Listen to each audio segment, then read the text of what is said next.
Assalamualaikum warahmatullahi wabarakatuh. Wadia balad dongeng Ki Agus Jago di mana wae ayana. Alhamdulillah wa syukru ala ni'amillah. Kalayan diwuwuh ku Qobul anu maha agung, dibarengan ku pangijabah anu maha kawasa, diiring ku kadeudeuh ka Nyaah Gusti anu maha suci. Urang ayeuna dugi kadanget ayeuna masih keneh tiasa ditepang dangukeun deui dina acara anu matuh kamemet urang sadayana. Nyatana dina pagelaran dongeng Sunda jejer carita siluman leuweung peteng. Ayeuna kantun bagian anu ka 25 nanya pamiarsa. Ieu dongeng mangrupikeun buah karyana Kang Asep Gun di Palihan Bandung Majalaya.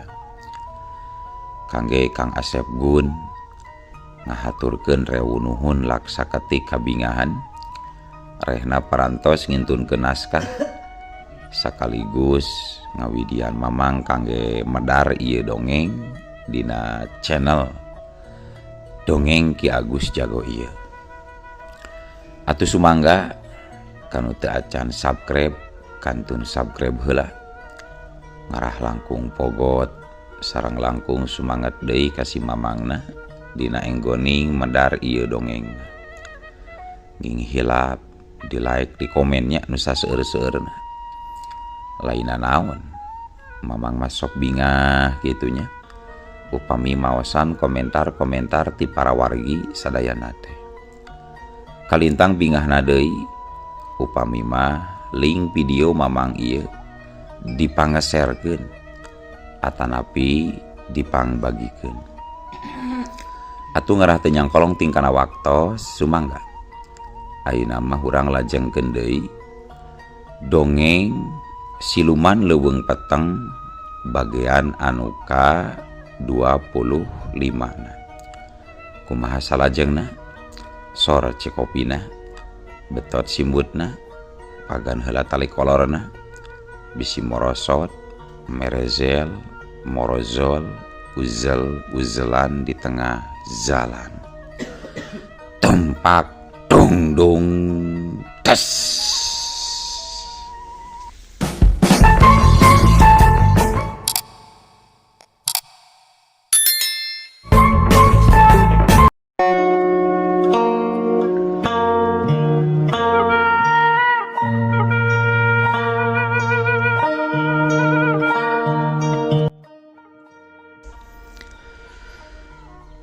Kocapkeun harita Prabu Giliwesi jeung Kiranggaseta. Bubuhan maranehna duaan mah lain manusia anu suwung ku elmu suda ku pangabisa. Dari Prabu Giliwesi make tang lain manusanya.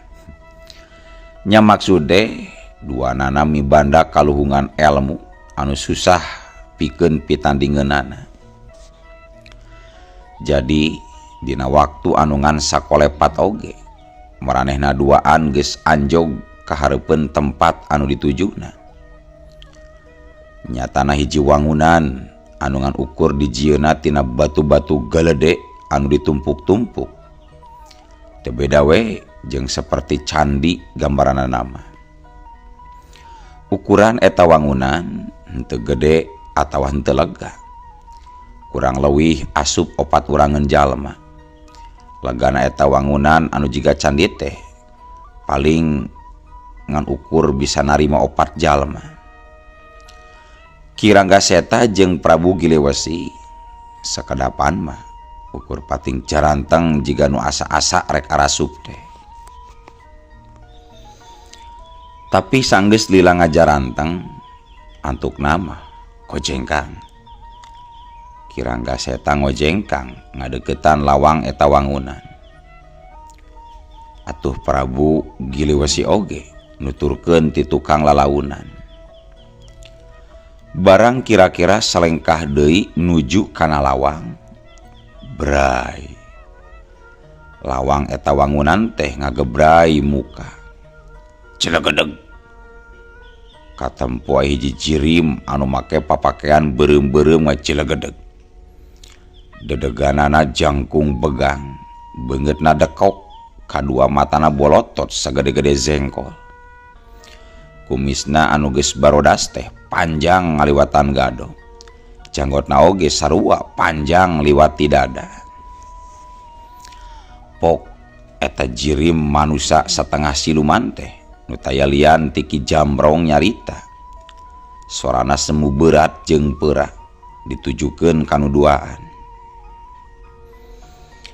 Rek aya kaberluan nanaon si ajur-jur ka patempatan dewek Wezi Zeta. Sok geura ngomong.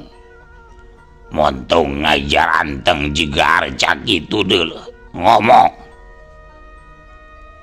Cek Ki Jamrong kasar tur garihal nakar basana teh. Surup jeung rupana anu teu bina jeung setan barakasakan. Pangapunten we Ki Guru. Kula geus ngaganggu kana katenangan Ki Guru. Cek Kirangga Seta dibarung jeung manggut tandaning mihurman. Aing oge nyaho kana kapamagzudan zia pangna datang ka dieu. So, ayeuna mageura asup heula deuleuh ka gogobrog dewek asup. Cenah cek Ki Jamrong, kituna teh bari malik. Tuluy manehna asup deui ka jero eta wangunan. Ongkoh tadi nanyakeun, tapi nyebutkeun geus nyaho cenah kana pamaksudan Kirangga Seta jeung Prabu Giliwesi pangna datang ka dinya teh.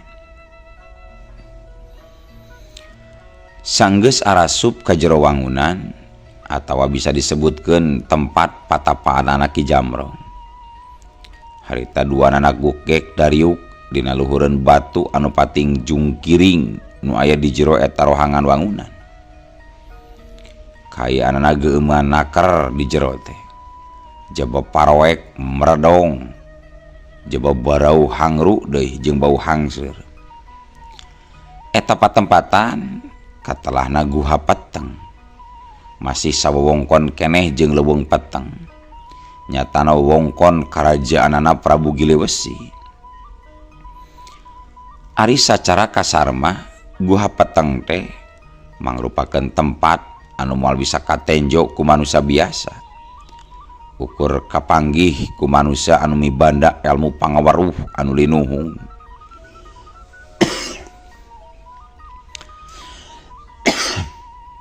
Ari sabab eta guha ayana di antara dua alam, nyaeta alam manusia jeung alam siluman. Hei, Rangga Zeta. Hirup zia geus muluhan taun ngagugulung ilmu, ngulik pangarti, nimba pangabisa. Nepi ka unggal jalma nu kasebut luhur ku ilmu jembar ku pangabisa ku zia di guruan. Di pulungan ilmuna dikuriet pangartina. Malah lain ngan ukur ka bangsa manusia wae sia miguru teh. Dewek oge nyaho deuleuh. Loba guru andi gade. Tapi nah urusan gitu-gitu wae Andika kudu ngadatangan ka dewek bikin minta bantuan deuleuh Rangga Zeta. Nah jan cukup kene wae ilmu panemu jampe pamake nu aya dina diri ilaing teh. Cek Ki Jamrong langsung we jug nyarita kitu ka Ki Rangga Seta bangun anu ambak jeung keuheul. Lain kitu Ki Guru. Ari urusan ilmu panemu jeung kadigjayaan mah kula oge teu rumasa suda jeung sepi. Sabab nepi kadanget ieu kula can kungsi ngalaman kateter pangarti katitih pangarti kateter jajaten can pernah kaluhuran ilmu ku manusia mana wae oge. Ngan kula rumasa can bisa nganyawankeun ngeunaan saha manusia anu geus jadi pangwaris sakabeh ilmu-ilmu kasaktianana si Kuncung. Kitu da Ki Guru. Ceuk Kirangga Seta manehna jadi ngusial amarahna ari diceceleh saperti kitu ku guru nama. Nya oge kasebutna ka guru. Ari pikeun Kirangga Seta mah da teu rumasa pangarti manehna aya di sahandapeun Ki Jamrong.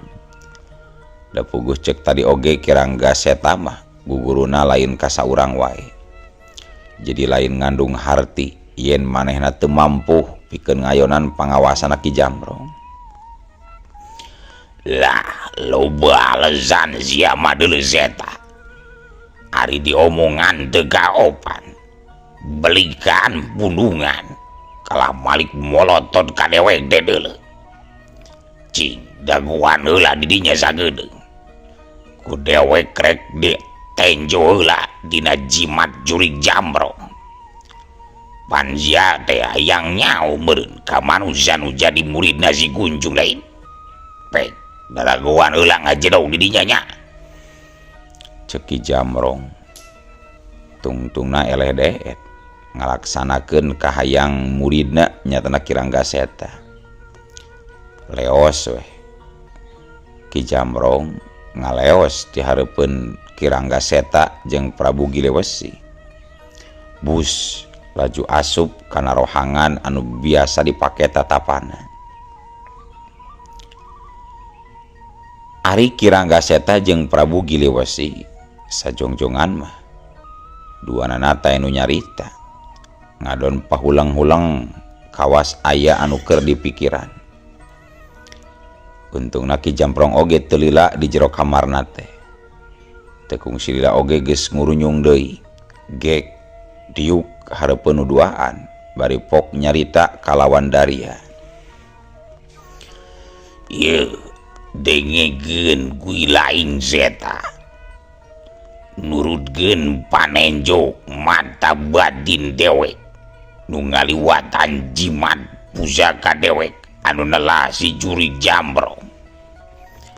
Tetela kalawan nyata ejes durjentre atra durbertela. Manusia nu kiwari jadi panerus sekaligus bang waris ilmu nasi Kuncung teh aya duaan deuleu. Nyatana anak jeung bapa nu urang ngaranna Kidira. Ari nu urang deui mah katelana Wirayuda.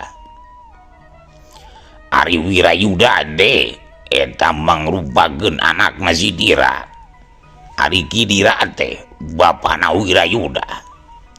Jadi Kidira jeung Wirayuda teh bapa jeung anak gitu dah.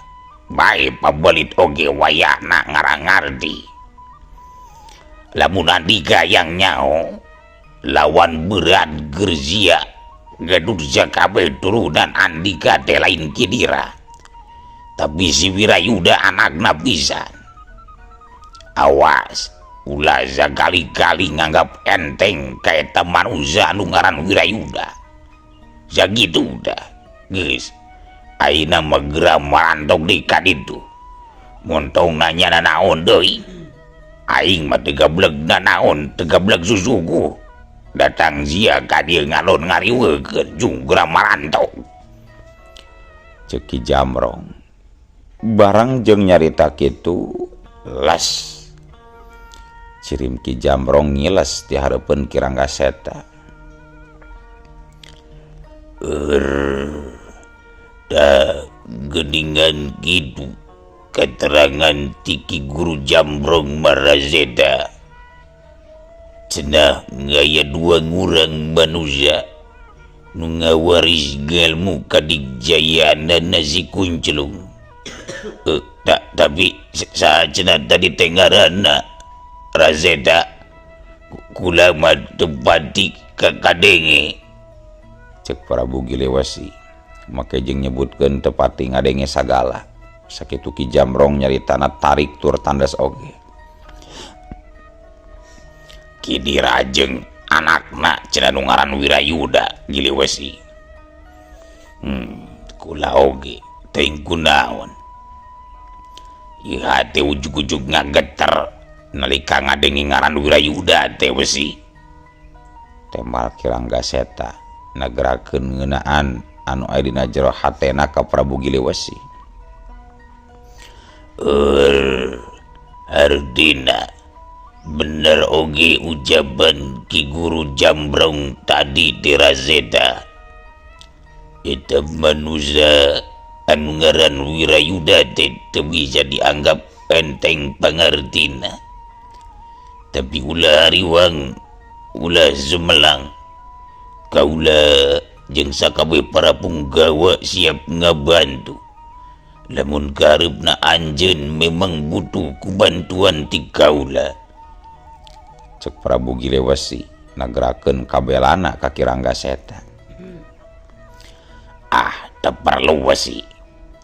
Kukula jeung ku incu kula oge masih kene sanggup. Tembal Ki Ranggaseta, embung ari dianggap teu mampu mah manehna teh.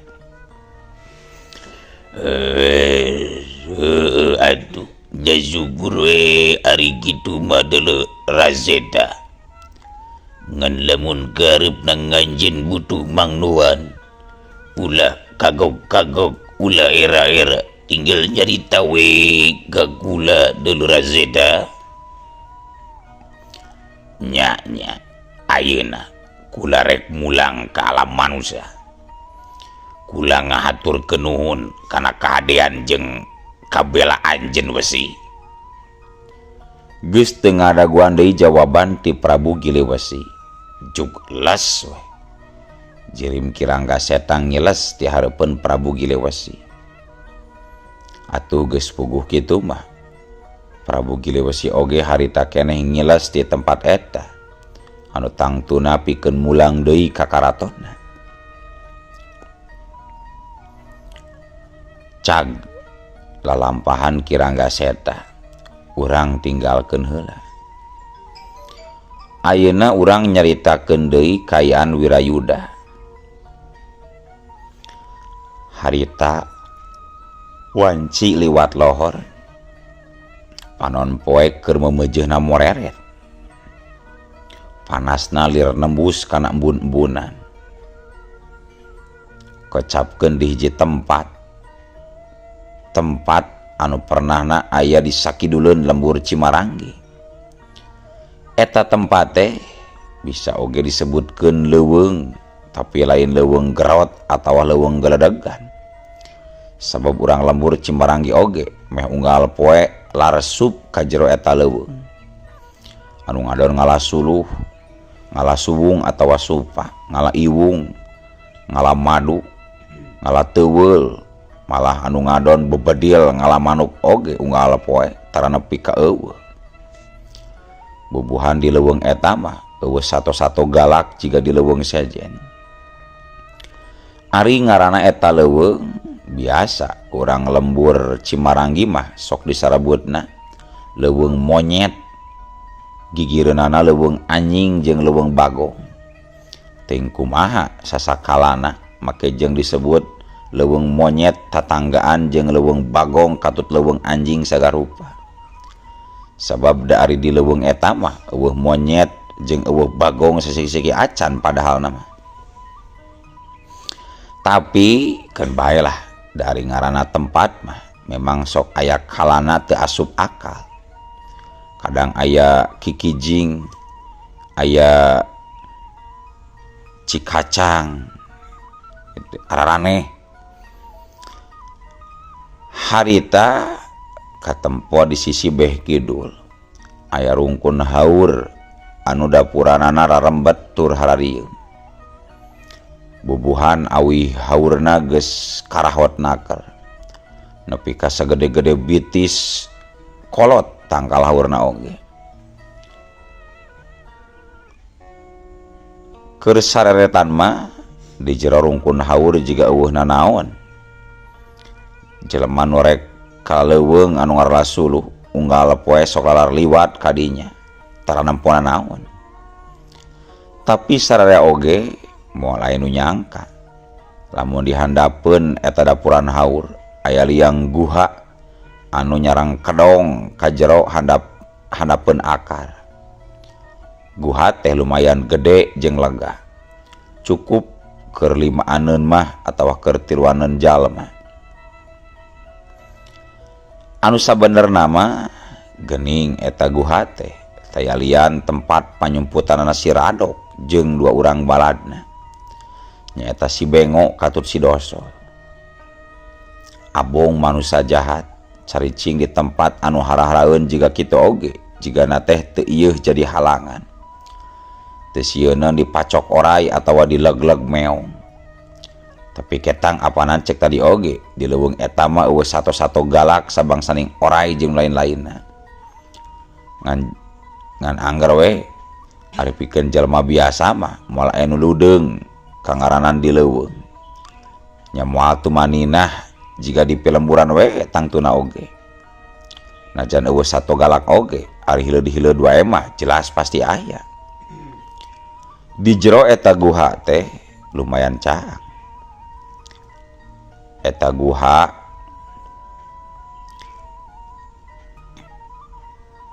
lumayan mabrak di jerona sabab loba celah batu nu kasorot ku cahaya panon poe ti luar. Jebaka tempona oge lumayan beresih teu karotor kurunta da mindeng disapuan meureun ku nu ngeusianana.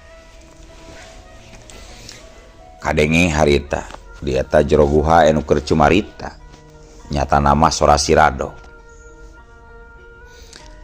Engke peuting euy. Urang ngamimitian deui yeuh. Urang ngabangsat ka urang lembur Cimarang kitu euy. Geuningan eueuh budak ngora anu ceuk si laing kamari teh Bengo.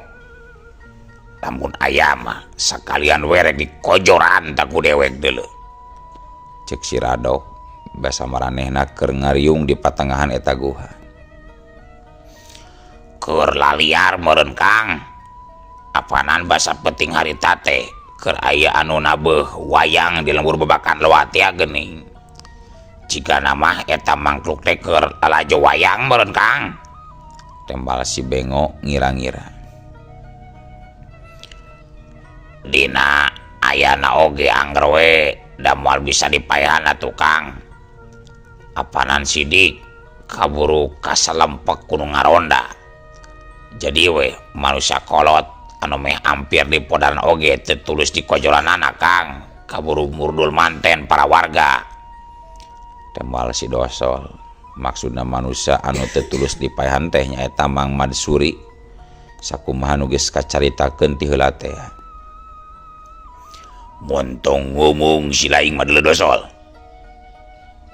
Lain nyumangetan kala jiga nu puas ya mah bari bebatukan gandeng deuleu.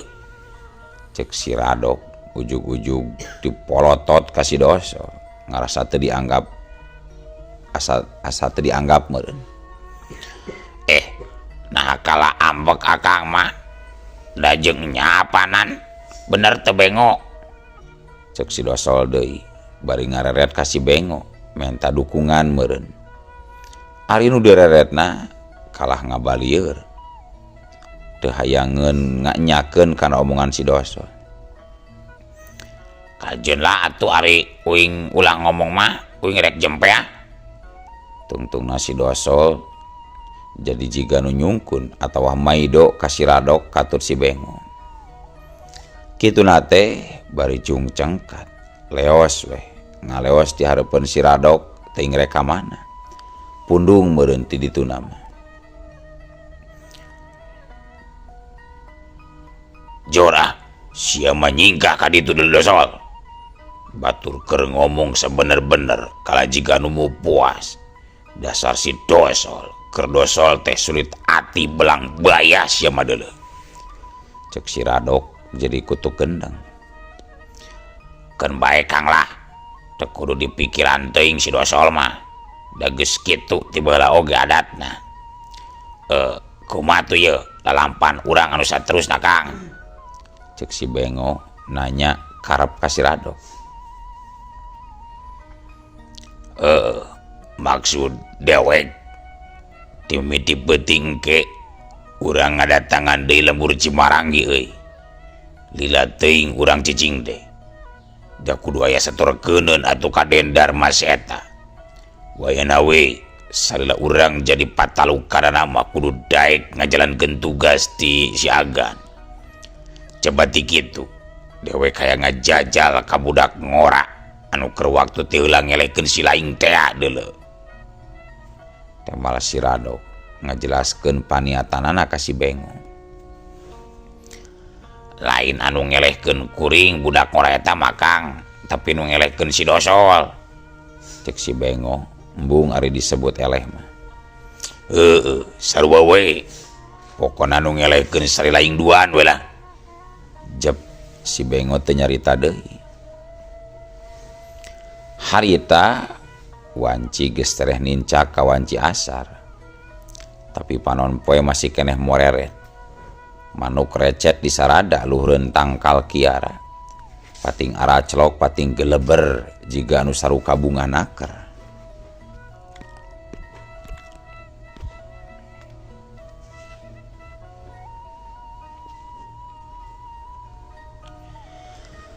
Angin leutik ngahiliwir nebak kana dangdaunan. Aroyag pating arulang jiga anu ngagaupayan. Di sisi lembur kadenge suara hayam bikang pating keretok patema jeung kongkorongok hayam jago. Betot betot kakarak cos. Suara kokolontrangan para ginjing sieunan manuk kadenge pating kolontrang di tengah sawah. Bubuhan leuweung monyet mah pernahna deukeut jeung pasawahan. Dina kayan kitu di deukeut rungkun haur anu kahandapna nyaeta guha tempat panyumputanana si Radok sabalad-balad. Katempo harita saurang budak lalaki ngora keur ngajanteng bari nulak cangkeng. Panona mencrong kana dapuran haur. Nu tayalian si Horeng Wirayuda eta budak ngora teh. Manehna ngahaja datang ka eta tempat kusabab menang ilapat ngaliwat impian. Yen cenah di palebah dinya nyarumputna si Radok jeung dua baladna. Nyatana 3 urang garong anu aya patula patalina jeung saurang jalma katurunan Kirangga Seta. Nyatana jalma nu bakal jadi musuh kabuyutanana. Sakumaha anu dicaritakeun ku Eyang Kuncung keur waktu teh heula teh. Iya meureun anu katelah leuweung monyet mah ceuk Mang Matsuri oge. Tapi da teu jiga leuweung ieu mah leuwih pantesna disebut kebon atawa tegalan. Sabab kadituna mah geuningan tegalan wungkul eueuh tatangkalan anu larajeg anu garde. Ukur jujukutan jeung tangkal saliara harendong kirinyu. Jeung deui timiti aing asup ka jero leuweung ieu can manggihan monyet sasiki-siki acan. Ari sugan mah disebut monyet teh lantaran loba monyetna tapi eueuh. Teu luyu jeung ngaran ieu mah leuweung teh. Tapi keun bae ketang. Teu penting lah nu kaetu mah barina oge. Gerentes Wirayuda ngomong sorangan. Panona rarat reret kasakuriling bungking eta leuweung monyet. Tapi ari akhir nama panona keukeuh hayang nyidik-nyidik kana dapuran haur anu ngababadeg hareupeunana. Aneh. Nah aya naonnya eta dina dapuran haur teh. Ieu hate aing keukeuh hayang nyetenan kadinya. Pira oge tangkal awi haur atuh. Naon anehna deueuna naon. Paling oge aya liang orai bedul atawa liang kasur anu ngagayot kadang ngaleutikan kadang ngagedean. kadang ngaheurasan kadang ngaleleusan jika nama liang orai kasur eta teh. Terus di mana atunya ngajar dogna eta komplotan garong anu biasa sok ngaranjah kalambur wa uca teh wa udin teh. Cek eyang kuncung mah jelas di dieu di sisi leuweung ieu. Tapi di mana tuh lebah-lebahna nya? Deueuh tempat anu pantes pikeun jadikeun tempat panyicingan. Piraku di jero liang mah. Bisa wae ketang ka jero nama aya liang. Eta dapur haur teh bisa wae ngan ukur tetempoan wungkul. Hayangnya orek ditempo ku aing. Tapi sama meh ditempo ku aing. Ayeuna mah geus heula we. Isukannya urang tuluykeun deui. Olo. Waktosna kabujeng seep wadia balad. Dongeng Ki Agus Jago. Keun atunya. Ieu dongeng teh urang cekapkeun we heula dugi ka dieu. Insyaallah enjing pageto baris dilajengkeun deui.